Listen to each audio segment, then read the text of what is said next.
Alright, so I know I don't review anime on this channel typically, but after I saw the latest Dragon Ball movie, Dragon Ball Super Broly, I kind of felt like I had to talk about it. And this isn't going to be the only time that I talk about it either. I do actually have a theory coming up that's based on the information we got in this movie. I'm actually really excited to talk about that one, though if experience with my last Dragon Ball theory has taught me anything, most of you guys won't be, but that's okay.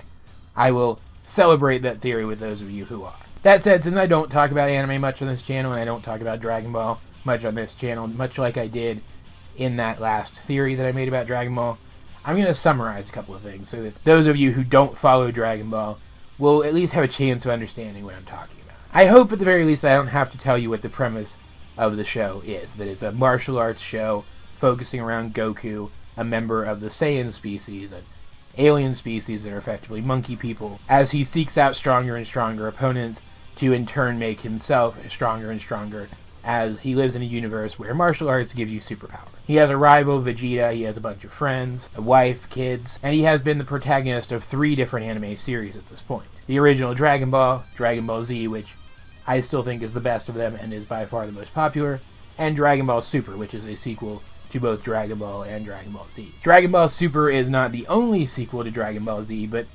say what you want about it, I do think it's the better of the 2 options. And it has, by far, had the best of the Dragon Ball movies tied to it. Like all popular shonen anime, Dragon Ball does have movies and specials which spin off of the actual narrative. With the exception of, I think, like a couple of the old Dragon Ball movies, and the final 2 movies made under the Dragon Ball Z moniker, all of those movies have been, well, there's really no more delicate way to put it, they're action set pieces with the flimsiest of plots stringing them together to get all the characters where they need to be to fight people. There's nothing more to them than that. And while they tend to be fun and well animated, and I have a soft spot in my heart for all of them because I grew up with them, they're not great, and they don't tend to fit within the narrative of the show well enough to be considered canon. There are a couple of exceptions, but not many. So Dragon Ball Super movie Broly is already unique in that it's not that.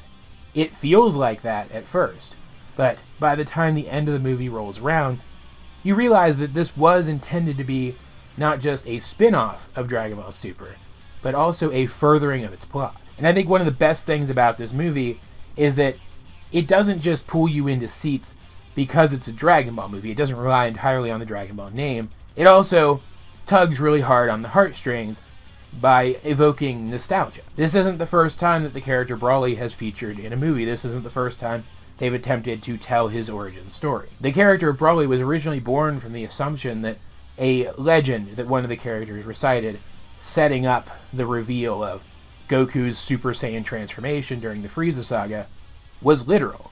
That it wasn't just a legend, and there is such a thing as a legendary Super Saiyan, which is born to the Saiyan race every, I think it was like 10,000 years, and that Broly is the current legendary Super Saiyan. That while other Saiyans can achieve the Super Saiyan form, and even elevate it further by transforming again and again, Broly is the true, pure version of that. And Broly's original movie, Broly the Legendary Super Saiyan, was something special in that it didn't quite fit the mold of other movies at the time.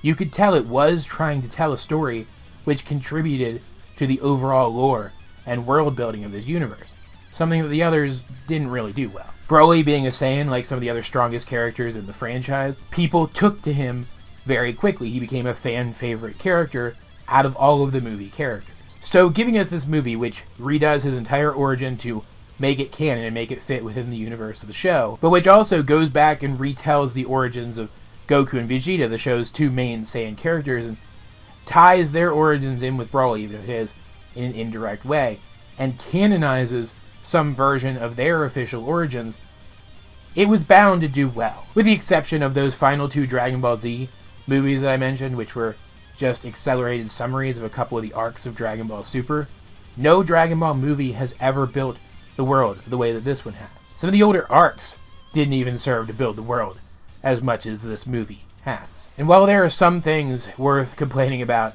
in this movie, worth criticizing it over, I do think overall it was a really positive experience. To get those criticisms out of the way right away, let's talk about the thing that bugged me the most, and that was the origin that they gave in this movie for the character Goku. Up until this movie came out, there was a special which gave us Goku's origin, and it lined up pretty well with what we had heard back when he first learned that he was a Saiyan at the very beginning of Dragon Ball Z. And we were led to believe that it was canon. It featured his father, a character named Bardock, who got wind of the fact that the evil tyrant Frieza planned to destroy the Saiyan home planet Vegeta and kill all of the Saiyans all at once, save for what few were off-world at the time, and did his best to thwart Frieza's plans before something terrible could happen. He failed in the end, but his son survived, sent to the planet Earth to conquer it for the Saiyan people. The Saiyans are not good guys.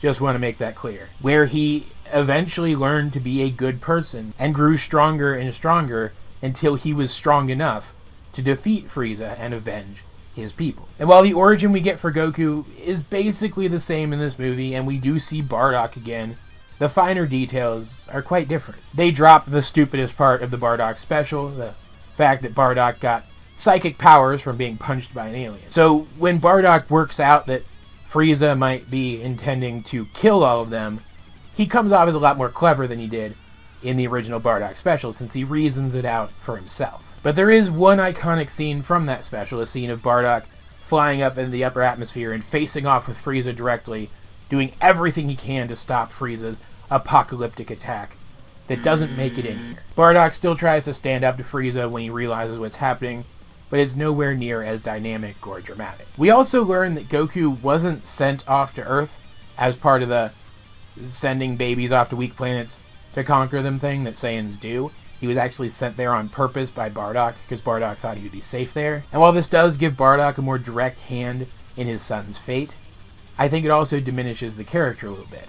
Bardock wasn't supposed to be someone who cared about his children. Saiyans, as a people, they don't care about their children. That's just part of who they are, and it was a big part of the character Vegeta's arc to learn to care about his son. Showing us that at least some Saiyans felt differently than the others, I think diminishes Vegeta's entire storyline. We also get Broly's backstory, though, and it's kind of ridiculous in a shonen martial arts anime kind of way, but it's also kind of fun. He and his father got stranded on an alien planet where he fought continuously with the horrible monsters there and became incredibly strong. Even his father, who wasn't all that special back before he landed there, is pretty darn powerful now, too, because of this. And so when the evil tyrant Frieza, who is not dead anymore because this is Dragon Ball we're talking about, finds them and recruits them into his army, he has in his employ, for the first time in a long time, someone who can stand up to Goku and Vegeta in his place. Because at the end of the day, he doesn't want to get his hands dirty if he doesn't have to, and none of his other guys come anywhere close to how strong the two heroes are. The power scaling in Dragon Ball is just the worst. But this does lead to some fantastic fight scenes, some of the best of any of the Dragon Ball movies by far, though this brings me to my other criticism of the movie, and that's its use of CG. I don't like CG in anime anyway, unless the entire production is CG, and even then, sometimes it rubs me the wrong way. And this movie did primarily use CG to create attack effects and stuff, and when it did that, it was fine. That, or like spaceships, for example. They do a lot of CG spaceships in here, and those were fine, but occasionally they use CG to create character models, and they stick out like a sore thumb. Like, I get the purpose of using CG in anime. It allows you to rotate the entire scene much more easily. You don't have to animate every single individual frame to make sure it looks right. But it still looked really bad, and it took me out of some of the fights at just the wrong moments. Still, the fights were a lot of fun, and Broly was an actual character in this movie. The original version of Broly wasn't a character. He was just a big, beefy dude who hit people really hard. And he was really cool when he did it, but there wasn't anything else to him. This Broly is a character who you can feel sympathetic about, and you actually want to see him again. You want to see him interact with these characters in ways that aren't fights? Like, how much sense does that make? But it's true. And I don't want to spoil any of the specifics, but the movie does end with the possibility of something like that happening, which is super nice. The movie also canonized another character who debuted in a different Dragon Ball movie, but just in case you haven't seen all the spoilers of that character, I'm not going to spoil it for you in case you're a fan of the franchise, because it's pretty great. And like, the fight choreography in the movie was overall some of the best, I think, of the entire franchise, honestly. The animation was top-notch, and the humor was really good. Like, From what I understand, the movie brought on new writers and a new director, people who had never really worked in the franchise before, and boy did they revitalize this franchise through their work in this movie. It looked really good. It felt like a Dragon Ball movie, but it also felt like something different, something more. End of the day, I really enjoyed this movie. I have a few nitpicks with it, but they don't really diminish my enjoyment of the thing as a whole. If you are a fan of Dragon Ball and you haven't seen this yet, I do think you should make an effort to do so. I don't think you can see it in theaters anymore, but once it's out on DVD, you should definitely pick up a copy. Even if you aren't really a fan of Dragon Ball Super, but you are a fan of Dragon Ball Z and its specials, you should still pick this up. It's a really nice new take on the Broly character overall. And I do think that it's setting up some expansion of the overall lore of Super Saiyans and what they are, which is what I'm going to talk about in the theory video that I mentioned at the top of this review. As per usual though, guys, I'd like to know, what did you think of Dragon Ball Super, the movie Broly?